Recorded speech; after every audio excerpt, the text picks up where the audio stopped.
Hello folks, in this one we're looking at Whatcar magazine's Motoreasy survey, the results of which they've just started to publish.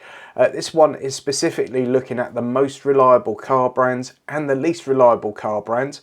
I'll put a link to the article in the video description so you can go and check it out for yourselves.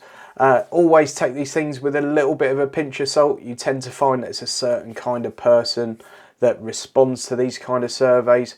Sometimes it's someone with a really cheap car that offers good value for money and they want to shout about it. Sometimes it's someone with an expensive car that's got really high expectations and they're really sensitive about little issues and things.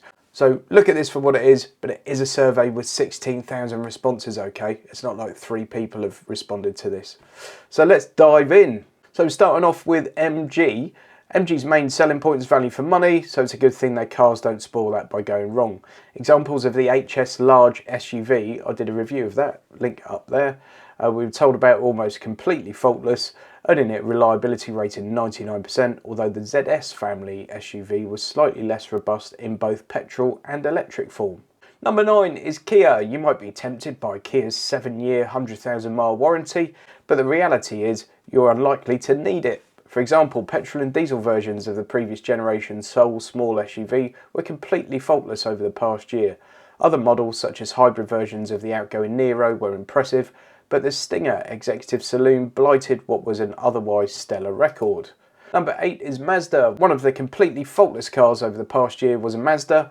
None of the CX-3 small SUVs we were told about set a foot wrong. The same can't be said for the Mazda 3 family car, which let the side down in contrast to the rest of a dependable lineup. Mazda traditionally, have a very good record when it comes to reliability, so it's no surprise to see the CX-3 performing well. A little bit surprised by the Mazda 3 though. Mitsubishi. A decline in the dependability of the Outlander PHEV large SUV means that Mitsubishi has slipped 5 places compared to last year. Only the perfect record of the Eclipse Cross family SUV mitigates that slide. I guess some of those Outlander PHEVs would be 5-year-old examples, 4-year-old examples. Number 5 is Toyota. This is 97% reliability on one of these surveys for Toyotas. Not actually that brilliant. Toyota's reputation for reliability held true this year, in large part due to the RAV4 large SUV earning a rating of 99.1%. So it says here Toyota did well this year largely due to the RAV4, which got a rating of 99.1%. The rest of the range was also fairly solid, with the previous generation Yaris small car and the current Corolla family car standing out in their classes as especially robust options. Wow, Mini at number 5, 97%. Mini's score improved over the past year, with its convertible recording a perfect record for dependability. The Countryman small SUV and hatchback small car were also fairly reliable, but they weren't the best in their classes by some margin. Now, older Minis are known to have 1 or 2 issues, and repairing them can be extremely expensive. Look at an old Mini Cooper or something and look at the cost of doing a clutch on one. Ouch. Toyota and Mini were joint 5th, by the way. Joint 3rd, Hyundai. Wow. Despite sharing many parts with its sister brand Kia, it's Hyundai which came out better this year. All petrol and diesel models proved to be exceptionally solid, but the Kona Electric was a detractor from its overall score, scoring a measly 87.6%. That makes it one of the least dependable electric cars on sale. I'm pretty stunned by that, to be fair. I would have expected the Kona to be the exact opposite, one of the most reliable, so that's a bit of a surprise. Joint 3rd, Suzuki. Suzuki Swift small car has long been a favourite of young drivers because of its zesty performance and low cost, and that reliability can be added to that list thanks to a score of 99.3%. The Vitara family SUV was also solid, but the outgoing SX4 S-Cross prevented Suzuki from climbing any higher up the list because of its mediocre record for dependability. Number 2 is Dacia. The good thing about building simple cars using proven technology is that it means that all creases should have already been ironed out. That much is true for Dacia, which generally repurposes Renault parts to great effect. All examples of the previous generation Sandero small car, which we were told about didn't go wrong over the past year, and its Duster small SUV also recorded a good rating of 97.2%. And number 1, absolutely no surprise with this, is Lexus. You might be tempted to think that luxurious high-tech SUVs of Lexus's ilk are bound to go wrong, but it's simply untrue. The previous generation NX large SUV was a popular choice in our survey yet went wrong for so few owners that it scored 99.8%. Furthermore, the UX family SUV graded at 98.4%, far surpassing the average model in its class for dependability. So absolutely no surprise there, is there? Lexus are always either number one or number two in pretty much any of these reliability surveys you look at. A lot of the other people we're looking at there are kind of usual suspects now as well. Companies like Dacia are doing extremely well in these, although of course you could argue that the Dacia buyer expects less from their vehicle, and of course it's got far less technology on it to go wrong, which is no bad thing at times. Suzuki doing really well, again kind of as expected. So they were the best. Let's look at the worst. Number 5, Alfa Romeo. Absolutely no surprise with that. Alfa are not known for reliability, never have been, but they make some exciting and gorgeous looking cars. In Greek mythology, sirens were dangerous beasts that lured unsuspected sailors to the islands with enchanted singing.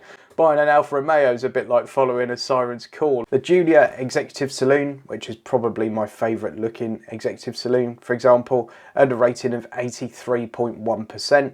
This makes it one of the least dependable models in the survey as a whole, let alone in its class. If you feel the urge, try to resist and instead opt for something far more robust or stick to a car that's still within the warranty period. So Alfa, rather than new, should cover the repair bills. Joint third is Ford. The Fiesta is a great looking car at an affordable price, however it's not proving as robust as it should. More than 30% of Fiestas suffered a fault according to its owners, and 33% of them broke down, resulting in a rating of 74.6%. The Focus family car didn't impress either, with a rating of 90.5%, and the Puma small SUV wasn't much better, rated at 92.8%. That's a crying shame because Ford consistently produces some of the most entertaining cars on the market. Joint third is Nissan. Nissan's a brand with two-sided reputation for reliability. While the previous generation Leaf was the most reliable electric car in our survey, the previous generation Qashqai and the current Leaf fell short on dependability you'd expect of their classes. However, the worst model in the lineup and the absolutely worst car in our survey was the outgoing X-Trail, with an astonishingly poor rating of just 59.7%, in large part because it racked up bills in excess of 1,500 quid for 24% of owners.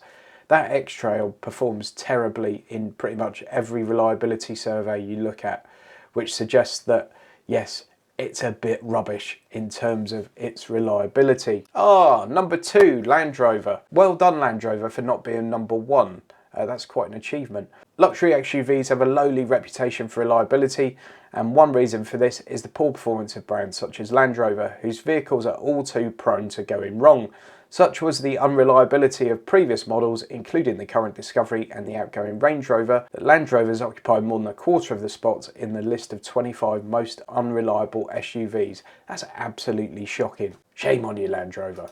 And number 1 is Fiat. There's an old joke that Fiat stands for Fix It Again Tomorrow. There is another one as well, actually, which unfortunately could be applied to some of this brand's models. The 125 Spider sports car ranked second from bottom in its class with a rating of 84.5%, which is more than 10% worse than the Mazda MX-5, which it shares many of its underpinnings. The 500 small car was even worse, scoring 80.8%, although we weren't told about enough examples to include it in our main features. There we go. Any surprises in there for you? Let me know your thoughts in the comments. As always, please give the video a thumbs up and please subscribe if you haven't already done so. Stats suggest that only 20% of you watching this will be subscribed.